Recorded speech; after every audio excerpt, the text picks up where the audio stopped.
and before we begin, I'm just going to do a quick intro into Carl Mattiola. He'll be the host for this next session, and Carl serves as the CEO at Breakthrough, where he works very closely with our product team on things like integrating the software into with ERMs like Prompt. So I'll let you take it from here, Carl. Sounds good. Hope everybody's having a great day. We're going to be having a great conversation here about how AI powers profitability beyond documentation. Joining us, I believe we have Pedro Teixeira. Oh, there he is. And I don't know. Yeah, I can see everybody now. There's Pedro.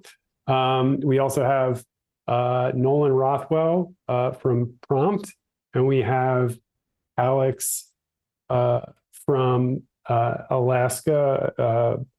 Sorry, Alex, Advanced Physical Therapy of Alaska. And they're going to be helping me out through this panel to have this conversation. I'm going to run through some questions, but as you guys know, at the end, we'll hopefully have time for some questions from you all. So as we go through, feel free to post them in the chat or in the question box. So just getting started and getting right into it, what are the biggest challenges clinics face right now that AI can actually help solve, Pedro?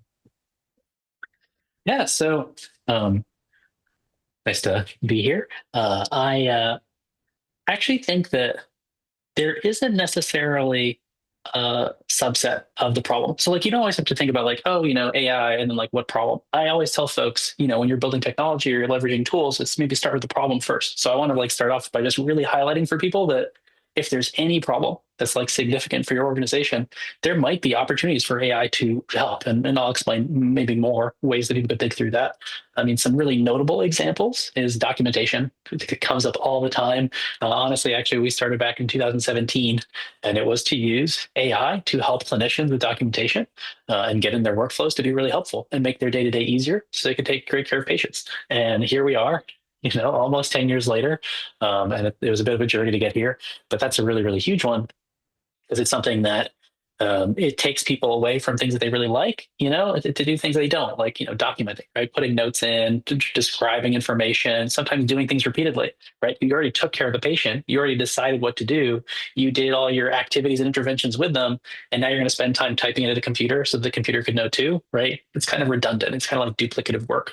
And that might be one of the sort of triggers for people to think, hey, this is duplicative work, or this is sort of repeatable, boring type thing. Can AI automation technology help it take that away?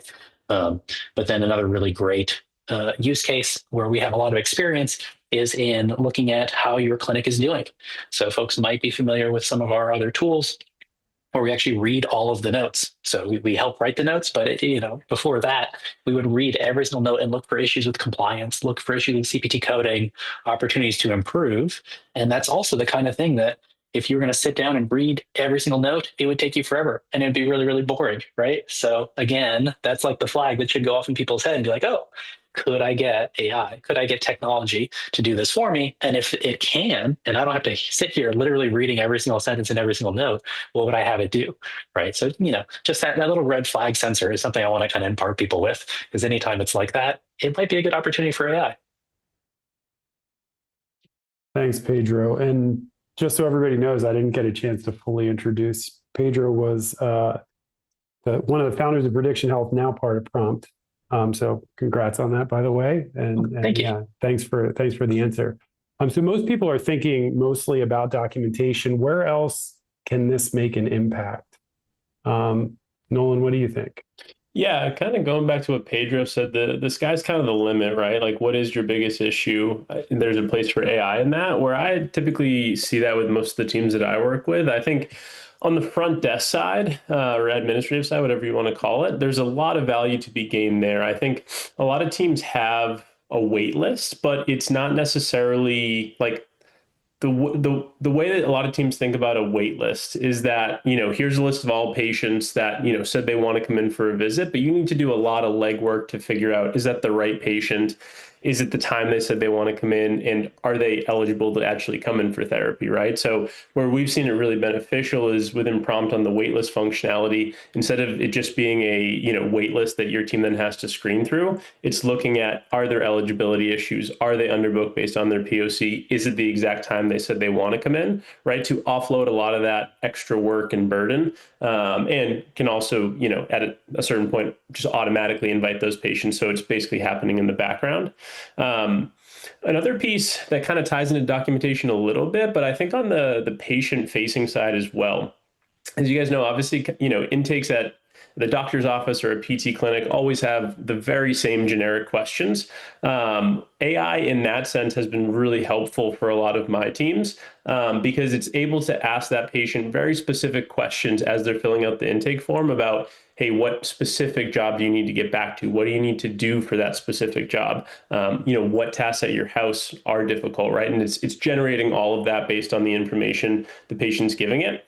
So before that patient ever walks in the door, instead of the therapist just having a very generic ankle sprain on a piece of paper, they already know exactly where the patient's at, what they're limited with, what they're trying to get back to, and they can jump right into that eval with a much better starting point there as well. So, even on the patient outcome side. And then, I think on the billing and RCM side, there's a lot of different categories that you could throw this into. I mean, for me, I think, there's a lot of payers that are going to be more in that high risk denial phase, right? Can AI help you flag those automatically, get it some additional review, and make sure that you're not getting a high rate of denials on those? And then, I think the other area that I've seen it more and more is there's so much wasted time on portals where you're talking to someone on the payer side that is AI, right? Can a team kind of combat that with their own version of that, so that when they truly need a person to actually go in and talk to somebody, that's where they enter, versus sitting on a phone for 30, 45 minutes and really wasting a lot of time that's not needed. So, those are a couple of the areas that I've seen it really impactful. But, I think that's a really great call from Pedro, is think about what are the things that I'm doing day to day that are eating up a ton of time that don't necessarily need my expertise. That's really where you really want to think about, how can technology help me here?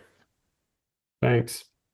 Alex, so you've implemented some of this into your clinic, as well as some of the breakthrough AI stuff as well. How has this process been for you? Can you just talk through what you've tried out? What issues have you run into? And what have the outcomes looked like for you? Oh, you're muted. Do that. From the operations perspective, we have tried, we've been working with a prediction health now for a couple of years. So, providers nowadays are talking a lot about the work-life balance. Just being able to have the visibility of when they're doing their notes helps us a lot. Understanding that, how can we help you get your notes done during your work schedule? When are you actually doing them? So we don't want you to take them home. So they can be more efficient as well. They're also happier. You get to retain more staff. I get a ton of data from this on the background. How are they billing? Where are the opportunities that they're missing? Yeah, you had a patient for 40 minutes, you only bill 3 units. Let's go see where you could have done that extra 4th unit. So maximizing revenue as well. So there's a lot of tools just in terms of getting the intelligence out of that information to be able to apply it. And in general, what Nolan and Pedro were saying is just about efficiency. It's like every single system you implement, including AI, is how can it save me time so that we can focus on the things that we are actually doing, which is our core business, which is providing healthcare, not filling out Excel forms or just, trying to figure out where are my leaking revenue. Thanks, Alex. Is there Nolan, anything you can expand on how this has gone across other practices as well? What are the common pitfalls or challenges to adopt, or what are the main benefits people are seeing? Yeah, I think it all starts from the top when you're implementing something new like this, right? If the leadership team is really hyping up how valuable this is, everyone's averse to change, right? At clinical, billing, administrative, right? People like their routine, right? But if at the top of that company, it's really being sold as, hey, we're doing this for you and to benefit you, I think really getting that level of buy-in, people can tell when people are being true about that stuff. So I think, having a very good implementation process, and then again, for some larger scale teams, you don't necessarily have to do everything all at once too, right? Like a perfect example is a couple of my teams that have, done kind of like a pilot of Sidekick, right? We have a small subset of users, some that are great documenters, some that are not. How did it impact all of them? Then we kind of look at that subset. Okay, how's this going to scale to the rest of the company? I would say some of the additions of AI definitely just allow teams to go to the next level of what they're trying to accomplish. And I'll talk about one specifically. I think, all teams are striving for that above 90% arrival rate, right? And to me, the biggest killer of that are no-shows, because you can't backfill them. That time's already happened, right? So how do we get to a spot where you can, predict those more effectively? And one of the tools that we have is Prompt AI No-Show Prediction, which basically looks at a bunch of different variables and gives you a basic score of, is this patient a medium or high-risk patient to no-show, right? So every clinic has those certain hours throughout the day that everybody wants, right? What some of my clinics have started doing is, hey, if we have these medium and high risk patients, we're not going to give them those spots because we can't afford to have someone no show at that 4 p.m. slot. Or even going a step further, if they know they have that patient who's a high no-show risk, even sending some automation for an additional reminder, or even double booking them, if you have the additional therapist to accommodate it, just so that you're not totally losing out on that spot. So really kind of picking all of their KPIs and then using some of the tools now available to them to kind of drive those home even further.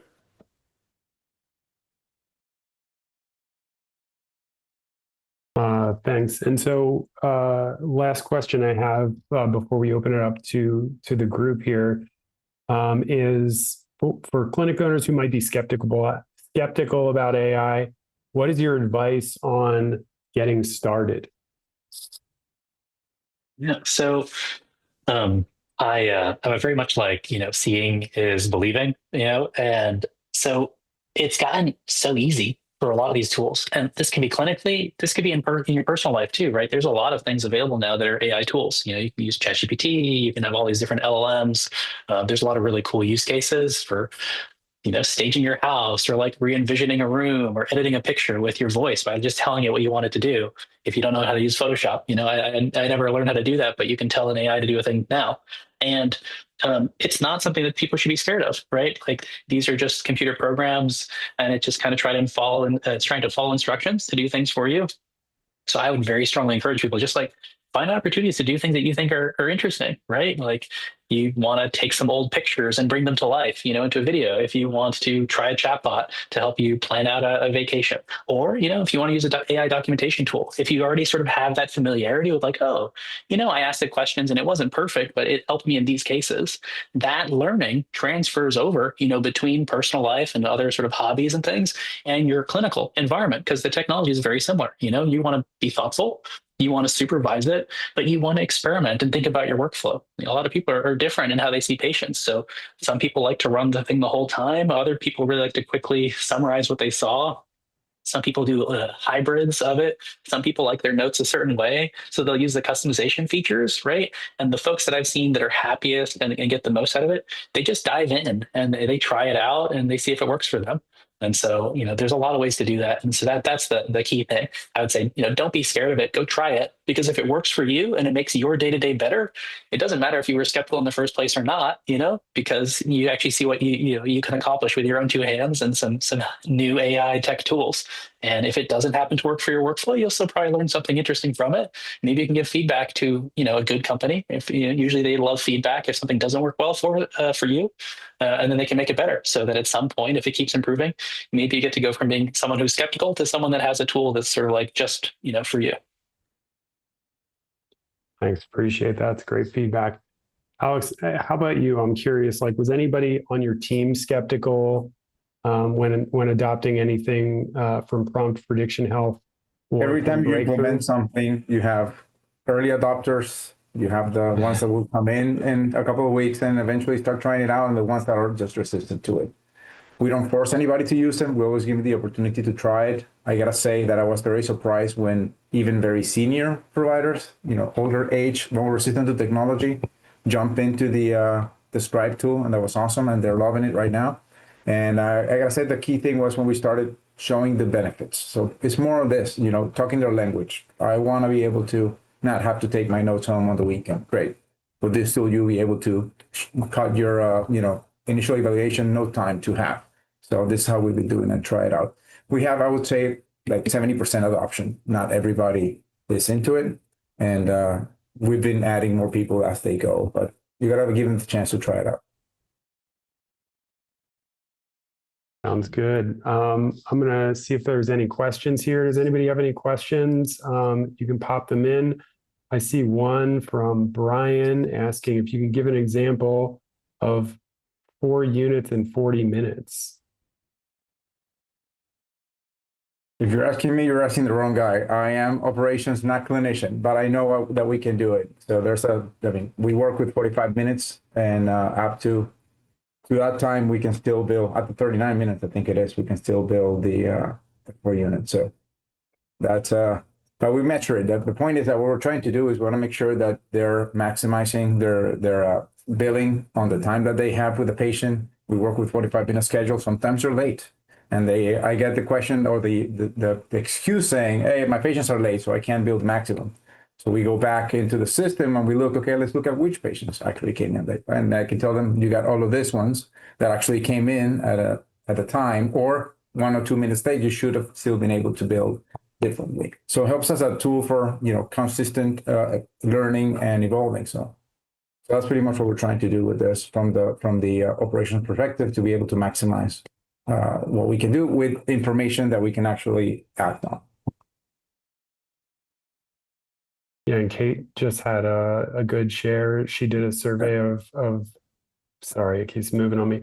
Did a survey of her clinicians that are using Prediction Health, and it's early, but 62% responded they love it, and 24 responded they do use it daily. 24%. So. Awesome. Good to hear. I just want to say thank you. Like, we worked for so many years with nobody using the things we were building back in the early days, like 2017, 2018, and building something that some people love to use and that helps them mean so much and really makes the whole thing worth it. So thank you for sharing that. That's great. All right. Well, appreciate you guys so much for coming on and sharing all this knowledge with everybody. We're going to be moving on to the next session with Chad here and Mary. Is that right? Is that what's next? Nailed it. Thank you guys so much. Really appreciate it. Perfect. Thanks. Thanks all.